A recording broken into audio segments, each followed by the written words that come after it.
आरक्षणाच्या तत्वामध्ये जे मागासवर्गीय आरक्षण आहे, जे ज्याला आपण संविधानाचं एक फंडामेंटल स्ट्रक्चर म्हणतो, आरक्षणाचं तत्व मागासवर्गीयांचं, त्याला महाराष्ट्राच्या सरकारने, शिंदे, फडणवीस आणि पवार या सरकारने धक्का लावण्याचा प्रयत्न केलेला आहे. धक्का लावण्याचा प्रयत्न नाही, धक्काच लावलेला आहे.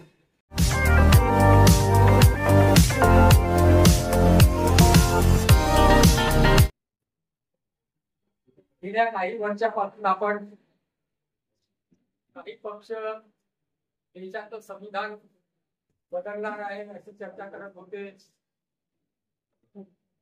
काही पक्ष म्हणत होते की संविधानात बिलकुल धक्का लागणार नाही, भाषा वापरत होते, संविधान ठाम आहे, संविधानाच्या काही संकेताला धक्का लागणार नाही अशा पद्धतीची एकूण चर्चा देशात सगळ्यांनी आहे. पण वास्तविक जो प्रकार आपण पाहायला पाहिजे, काय घडतात, संविधान हा शब्द नाही, संविधानाच्या अंतर्गत ज्या काही महत्वाच्या फंडामेंटल ज्या काही मूलभूत गोष्टी आहेत, काय आहे भारताच्या संविधानाचा फंडामेंटल स्ट्रक्चर? सोशल जस्टिसचं स्ट्रक्चर आहे, समाजवादाचं स्ट्रक्चर आहे, संघराज्याचं स्ट्रक्चर आहे, धर्मनिरपेक्षतेचं स्ट्रक्चर आहे. आणि मागासवर्गीयांच्या दृष्टिकोनातून सगळ्यात महत्वाची जर गोष्ट संविधानामध्ये काही असेल तर गेल्या पिढ्या त्यांच्यावर जाण्याचा अन्याय झाला, अत्याचार झाला, त्याच्यातून समतेकडे देशाची वाटचाल सुरू व्हावी म्हणून त्यांना या विकासाच्या प्रक्रियेमध्ये विशेष संधी, विशेष प्रतिनिधित्वाची बाब भारताच्या संविधान निर्मात्यांनी या संविधानामध्ये केली. आणि ते तत्व म्हणजे आरक्षणाचं तत्व. आणि आरक्षणाचं तत्व गेल्या महाराष्ट्रामध्ये गेल्या काही दिवसापासून हा समाज मागणी करतोय, मग तो समाज त्याच्या विरोधात एल्गार पुकारतो आहे. अशा पद्धतीचं वातावरण सगळे पत्रकार बंधू आणि भगिनी ऐकत आहेत, पाहत आहेत.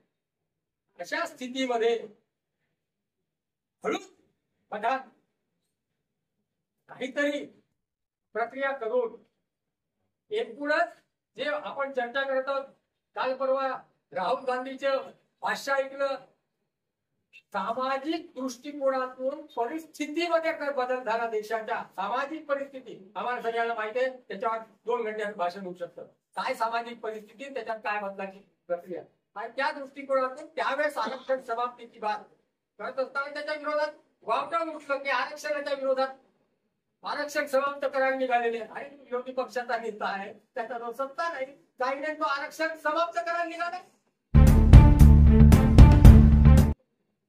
परंतु ही जे भाषा बोलणारे लोक आहेत त्यांच्या प्रक्रियेच्या माध्यमातून वास्तवामध्ये वर्तमानामध्ये महाराष्ट्रामध्ये, त्या महाराष्ट्र जिथे मुहूर्तमेढ राहिली आरक्षणाच्या प्रक्रियेची, छत्रपती शाहू महाराजांनी महाराष्ट्रामध्ये आरक्षणाची मुहूर्तमेढ रोवली आणि देशाला आरक्षणाची प्रक्रियेची सुरुवात महाराष्ट्राने केली. त्या फुले शाहू आंबेडकरांच्या महाराष्ट्रामध्ये, या महाराष्ट्रामध्ये काय झालं? मागासवर्गीयांचं एसटी, एसटी, ओबीसी, बीजेएनटी यांचं आरक्षणाची प्रक्रिया खाजगी वैद्यकीय महाविद्यालयामध्ये 21 महाविद्यालय आहेत, 3020 जागा आहेत, कमी जागा नाही आहेत. आणि या माध्यमातून तुमचा डॉक्टर बनेल, सर्वोच्च उच्च शिक्षण आहे डॉक्टरचं, त्या शैक्षणिक प्रक्रियेच्या ऍडमिशनच्या प्रक्रियेमध्ये जे आरक्षणाचं तत्व आहे, या आरक्षणाच्या तत्वामध्ये जे मागासवर्गीय आरक्षण आहे, जे ज्याला आपण संविधानाचं एक फंडामेंटल स्ट्रक्चर म्हणतो, आरक्षणाचं तत्व मागासवर्गीयांचं, त्याला महाराष्ट्राच्या सरकारने, शिंदे, फडणवीस आणि पवार या सरकारने धक्का लावण्याचा प्रयत्न केलेला आहे. धक्का लावण्याचा प्रयत्न नाही, धक्काच लावलेला आहे. गेल्या काही वर्षापासून आपण ऐकतोय महाराष्ट्रामध्ये ओबीसीच्या आरक्षणाला आम्ही धक्का लावून देणार नाही. आमचेही लोक म्हणतात की नाही, सरकार धक्का लावून देणार नाहीये. आमचेही लोक, ओबीसीचे लोक एल्गार पुकारतात आहे, धक्का लागला नाही पाहिजे. आणि इकडे सरकारकडनं सांगण्यात येत आहे बिलकुल ओबीसीच्या आरक्षणाला धक्का लागणार नाही. परंतु वास्तवामध्ये आपण पाहिलं पाहिजे काय घडत आहे, काय परिस्थिती आहे. महाराष्ट्राच्या 24-25च्या या वर्षीच्या खाजगी शैक्षणिक संस्थेच्या MBBSच्या पदवी प्रवेश प्रक्रियेच्या आरक्षण जे तत्व आहे त्या आरक्षणाच्या तत्वामध्ये एकूण SC, ST, OBC, BC, NT या सगळ्या मागासवर्गीयांचं आरक्षण 50% टाकलं. म्हणजे आरक्षणाच्या तत्वाला आरक्षणाचं जे संविधान आहे त्या संविधानाला महाराष्ट्र सरकारने धक्का लावण्याचा प्रयत्न केलेला आहे. धक्का लावण्याचा प्रयत्न नाही, धक्का दिलाय. आम्ही प्रयत्न नाही दिलाय. आमच्याजवळ त्याचं वास्तव तुमच्याजवळ मांडलेलं आहे. आम्ही काय धक्का दिलेला आहे? आरक्षणाची जी प्रक्रिया खाजगी शैक्षणिक संस्थांमध्ये 19% आरक्षण ओबीसीचं 9.5, 13% अनुसूचित जातीचं आरक्षण आहे ते 6.5, अनुसूचित जमातीचं 7% आरक्षण आहे ते 3.5, बीसीचं आरक्षण 3% आहे ते 1.5, NT1चं आरक्षण आहे 2.5 ते 1.75, NT2 म्हणजे धनगर समाज, पडळकर, शिंदे हे जे खूप आरक्षणाच्या समर्थनामध्ये उठले होते, हे पंजाबी समाज, पंकजा मुंडेताई, धनंजय मुंडे साहेब, हे पंजाबी समाज त्यांचं NT2चं आरक्षण 2% आरक्षण 1%वर आणलं. जे 50% आरक्षण होतं अनुसूचित जाती ओबीसी NTचं महाराष्ट्रामध्ये ते 25%वर आणलं. काय कापलं नाही म्हणतात? कापून टाकलं आरक्षण. 25%वर समाधान मानायला लागलं अनुसूचित जाती ओबीसी NTंना. आणि सगळ्यात महत्वाचं या नागपूरकरांनी सगळ्यांनी अनुभवलेलं आहे. आम्ही त्यावेळेस होतो त्या मोर्चात गोवारी समाजाच्या. 114 गोवारींनी शहीद या ठिकाणी झाले. कशासाठी? त्यांना स्वतंत्र आरक्षण मिळालं पाहिजे, त्यांचं संरक्षण झालं पाहिजे. त्या गोवारी समाजाचं त्या SPC वर्गामध्ये गोवारी समाज आहे. गोवारी, कोष्टी, कोळी, गुन्हेगार, दलित आणि मुस्लिम समाजाचे महत्व या 60 जाती समुदायाचा जो SPC वर्ग आहे त्याचं आरक्षणच त्यांनी संपवलं. जो वंचित आहे त्याने 14 लोक शहीद झाले, ज्यांनी आरक्षणासाठी काय काय नाही केलं त्यांचं आरक्षणच संपवून टाकलं. त्या प्रक्रियेत शून्य करून टाकलं. आणि जो मराठा SC आरक्षण आहे त्याचं जे 10% आरक्षण आहे ते आरक्षण जसंच्या तसं काय. म्हणजे याच्या माध्यमातून काय झालं, काय परिणाम झाला? ओबीसीला 596 जागा मिळायला पाहिजे होते, 287 जागा मिळाल्या. आणि मराठा SCBCला ओबीसी पेक्षा जास्त 302 जागा. अनुसूचित जाती त्यांना 200 आकडा दिलेला आहे, 392 जागा मिळायला पाहिजे, 196 जागा मिळाल्या. ST गटाला 212 ऐवजी 106 जागा मिळाला. BC गटाला 88 ऐवजी 44, NT1 गटाला 76 ऐवजी 38, NT2 गटाला 106 ऐवजी 53, NT3 गटाला 60 ऐवजी 30 जागा आणि SBCला शोध दिला. या सगळ्यांपेक्षा जास्त जो नवा मराठा SCBC आरक्षणाची वर्ग गट आहे त्याला सगळ्यांपेक्षा जास्त 302 जागा. आम्ही आरक्षणाला धक्का लावणार, आम्ही संविधानाला धक्का लावून देणार नाही. अरे आरक्षणाचं संविधान महाराष्ट्रामध्ये धक्का लागलेला आहे. इथे जरी धक्का लागलेला आहे, ऍडमिशनची प्रक्रिया सुरू झालेली आहे. आणि एकूण या सगळ्या प्रक्रियेमध्ये वर्ष 24-25 मध्ये 754 मागासवर्गीय विद्यार्थ्यांना MBBS होण्यापासून म्हणजे डॉक्टर होण्यापासून वंचित केलेला आहे सरकार. याचा आम्ही निषेध करतो आणि आवाहन करतो. आम्ही